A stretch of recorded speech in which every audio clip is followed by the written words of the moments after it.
Hello everyone, selamat datang kembali ke channel ini dan aku harap semoga kalian semua baik-baik saja. Di video kali ini kita akan membahas kasus yang cukup menyita banyak perhatian orang-orang dan ini adalah kasus yang menyedihkan dan juga menyeramkan. Tapi meskipun kasus ini sudah lama terjadi, tapi orang-orang masih tetap mengingat kasus ini. Jadi Ronald lahir pada tanggal 19 Oktober tahun 1944 dan bekerja sebagai ahli kacamata di Texas State Optical di Sharptown, Houston. Dia tinggal bersama dengan istrinya di Deer Park, Texas, dan mereka memiliki seorang putra yang diberi nama Timothy yang lahir pada tanggal 5 April tahun 1966 dan seorang putri yang diberi nama Elizabeth yang lahir pada tahun 1969. Keluarga O'Brien sama seperti keluarga pada umumnya. Mereka juga merayakan Halloween tepatnya pada tahun 1974. Mereka bahkan makan malam bersama dengan keluarga Jim Bates yang merupakan tetangga mereka. Setelah makan malam, Ronald mengajak kedua anak-anaknya dan kedua anak tetangganya bermain trick or treat di lingkungan mereka di Pasadena, Texas. Keempat anak itu juga mengenakan kostum Halloween mereka dan mereka sangat bersemangat meskipun malam itu sebenarnya sedang turun hujan. Tapi hal ini membuat anak-anak itu sedikit bahagia. Setelah mereka berjalan tidak jauh dari rumah keluarga O'Brien, mereka akhirnya tiba di sebuah rumah yang sebenarnya lampu rumahnya tidak menyala. Tapi hal itu tidak mempengaruhi anak-anak tersebut untuk pergi dan mengetuk pintu rumah mereka. Mereka juga menunggu beberapa menit tapi tidak ada yang menjawab atau membukakan pintu, jadi mereka menyerah dan pergi ke rumah berikutnya.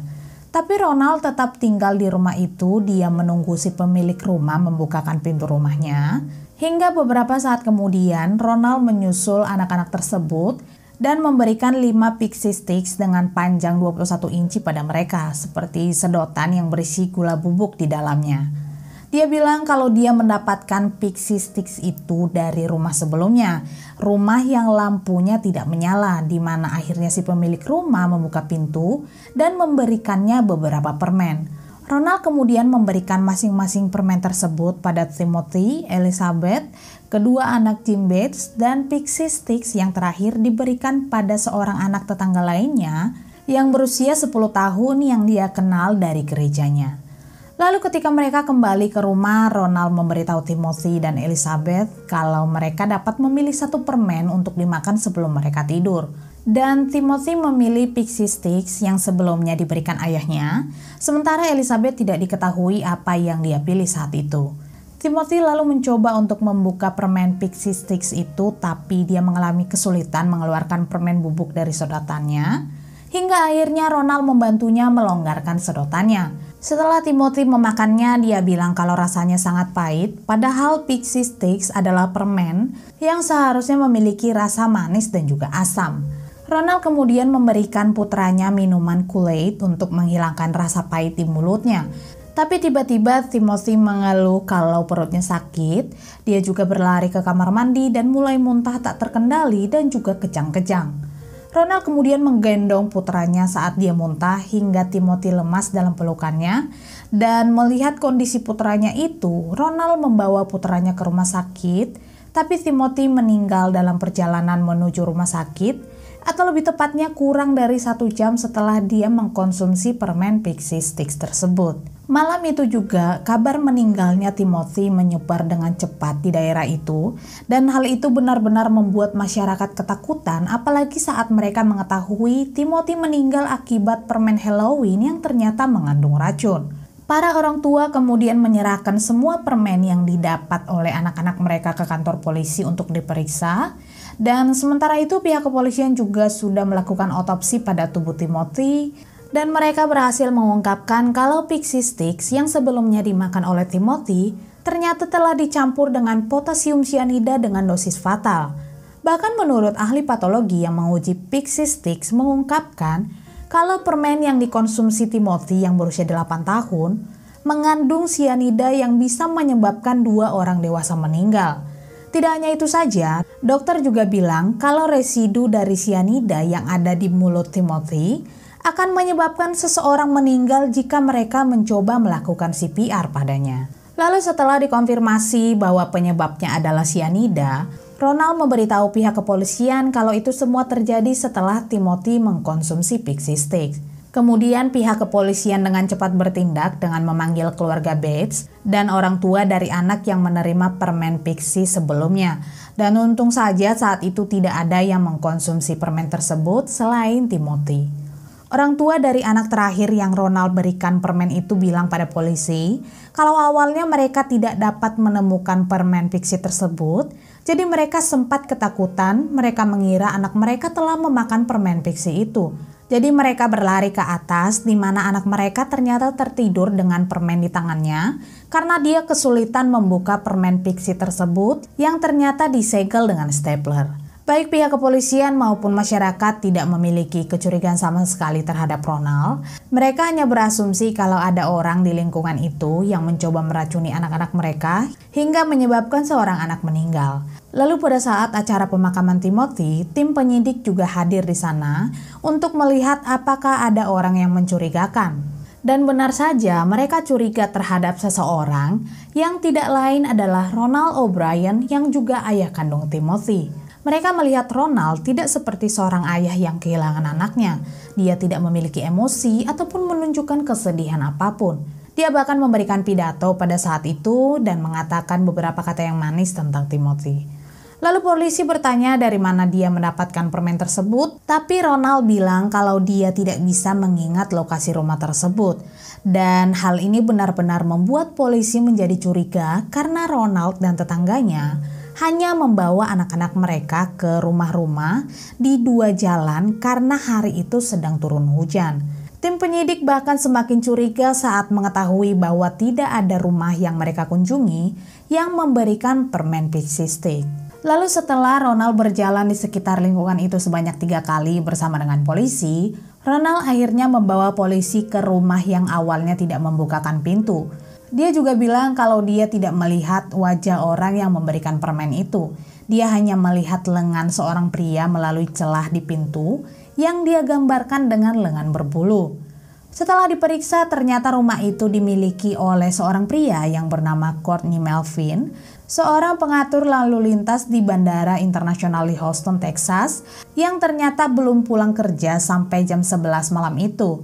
Dan tim penyidik mengesampingkan Courtney Melvin sebagai tersangka setelah hampir 200 orang mengkonfirmasi kalau malam itu dia sedang bekerja. Saat penyelidikan berlanjut, mereka menemukan fakta bahwa Ronald memiliki hutang lebih dari $100.000 pada tahun 1974 atau sekitar $520.000 pada tahun 2020 atau dalam rupiah sekitar 7,2 miliar rupiah. Dan dia juga memiliki riwayat di mana dia tidak bisa mempertahankan pekerjaannya. Sebenarnya Ronald telah mendapatkan 21 pekerjaan dalam 10 tahun terakhir, tapi dia memiliki riwayat yang cukup buruk. Bahkan pada pekerjaan saat itu yang dia miliki, dia dituduh mencuri dan hampir akan dipecat. Bahkan mobil Ronald ternyata telah diambil alih dan rumahnya juga telah disita karena dia telah gagal membayar beberapa pinjaman bank. Tidak hanya itu saja, pihak kepolisian menemukan ternyata di bulan-bulan sebelum Timothy meninggal, Ronald telah mengambil $10.000 atau setara dengan $52.000 pada tahun 2020 atau sekitar 700 juta rupiah polis asuransi jiwa untuk kedua anaknya. Lalu 1 bulan sebelum Timothy meninggal, Ronald mengeluarkan polis tambahan sebesar $20.000 untuk kedua anaknya. Tapi hal ini justru tidak diketahui istri Ronald. Dia sama sekali tidak tahu tentang polis asuransi atas kehidupan anak-anaknya. Pihak kepolisian kemudian mendapatkan informasi ternyata pagi itu, setelah Timothy meninggal, Ronald telah menelepon pihak asuransi untuk menanyakan tentang polis asuransi untuk putranya.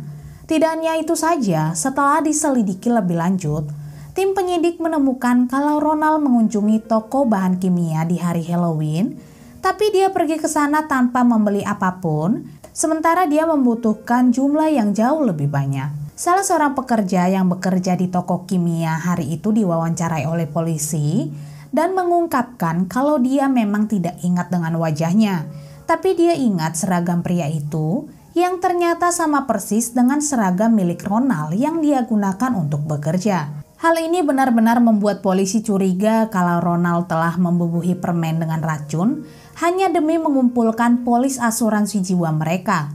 Pihak kepolisian juga percaya Ronald memberikan anak-anak lain permen beracun itu untuk menutupi kejahatannya. Pihak kepolisian akhirnya berhasil mendapatkan surat perintah untuk menggeledah rumah keluarga O'Brien, dan ternyata mereka menemukan pisau yang memiliki sisa racun.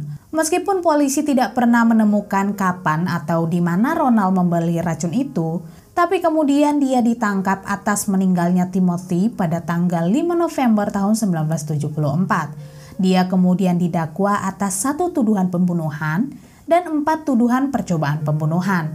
Tapi kemudian Ronald mengajukan pembelaan tidak bersalah untuk kelima tuduhan tersebut. Lalu pada saat persidangan yang dimulai pada tanggal 5 Mei tahun 1975, seorang ahli kimia datang menghadiri persidangan untuk memberikan kesaksian bahwa sebenarnya dia mengenal Ronald O'Brien.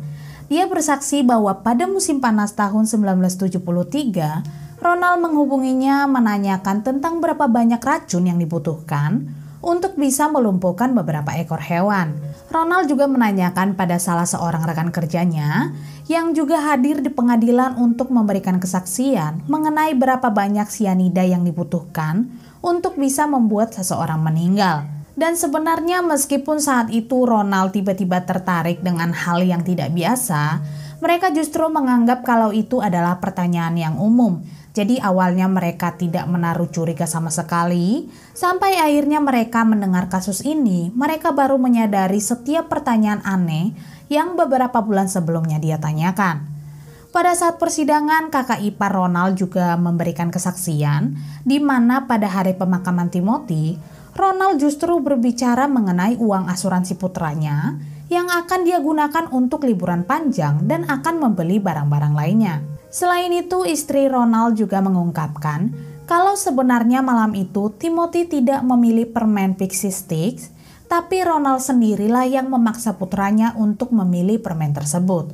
Tapi pada saat itu, Ronald benar-benar menyangkal kesaksian dari orang-orang dan juga tuduhan yang mengarah kepadanya. Dia bahkan memberikan pembelaan dengan mengatakan kalau ada orang asing yang memang sengaja membagi-bagikan permen yang telah dicampur dengan racun pada saat Halloween, dan itu sudah menjadi urban legend. Pembelaan itu tentu saja tidak diterima di pengadilan karena memang berdasarkan kesaksian dan juga bukti yang ditemukan sudah mengarah pada Ronald. Kemudian setelah 46 menit para juri berdiskusi, mereka memutuskan bahwa Ronald O'Brien bersalah atas 4 tuduhan percobaan pembunuhan dan juga atas meninggalnya Timothy O'Brien. Lalu para juri berdiskusi kembali dan itu hanya menghabiskan waktu selama 71 menit. Para juri memutuskan untuk menjatuhkan hukuman mati dengan menggunakan sengatan listrik. Kasus ini tentu saja menarik banyak perhatian banyak orang, apalagi kasus ini terjadi tepat pada saat perayaan Halloween. Jadi para media yang memberitakan kasus ini memberikan julukan Candyman pada Ronald O'Brien. Sementara istri Ronald menceraikannya, kemudian dia menikah lagi, dan suami barunya juga mengadopsi Elizabeth. Jadi mereka memiliki keluarga kecil mereka kembali. Lalu pada bulan Agustus tahun 1980, pengacara Ronald berhasil mengajukan petisi untuk menunda eksekusi dengan sengatan listrik, tapi kemudian pada tahun 1982, pengadilan mengubah hukuman mati dengan sengatan listrik menjadi suntikan mematikan. Pihak Ronald lalu mencoba mengajukan banding untuk dilakukan persidangan baru, karena menurut mereka itu adalah hukuman yang kejam, tapi hakim federal menolak permintaan tersebut. Lalu pada tanggal 31 Maret tahun 1984, tidak lama setelah tengah malam, Ronald O'Brien dieksekusi dengan suntikan mematikan. Dia juga memberikan pernyataan terakhirnya. Dia tetap mempertahankan ketidakbersalahannya dan menyatakan kalau dia tidak seharusnya mendapatkan hukuman ini. Ronald juga bilang kalau dia memaafkan semua orang yang telah terlibat dalam kematiannya. Dan selama eksekusi berlangsung, ada sekitar 300 orang berkumpul di depan gedung tempat Ronald dieksekusi. Mereka bertepuk tangan dan mereka sangat senang bahwa hari itu akhirnya telah tiba. Sebenarnya ini adalah terakhir kalinya Texas mengeksekusi seorang narapidana dengan suntikan mematikan. Dan memang hal itu cukup kontroversial, tapi mengingat kejahatan yang dia lakukan, sepertinya sebagian orang cukup lega dengan hukuman ini. Bahkan sebelumnya Ronald juga dibenci oleh sesama narapidana hukuman mati karena kejahatan yang dia lakukan. Jadi pada saat dia di penjara, dia benar-benar tidak memiliki teman. Anyway, terima kasih banyak telah menonton video ini. Aku harap kalian menyukainya dan sampai jumpa di video selanjutnya.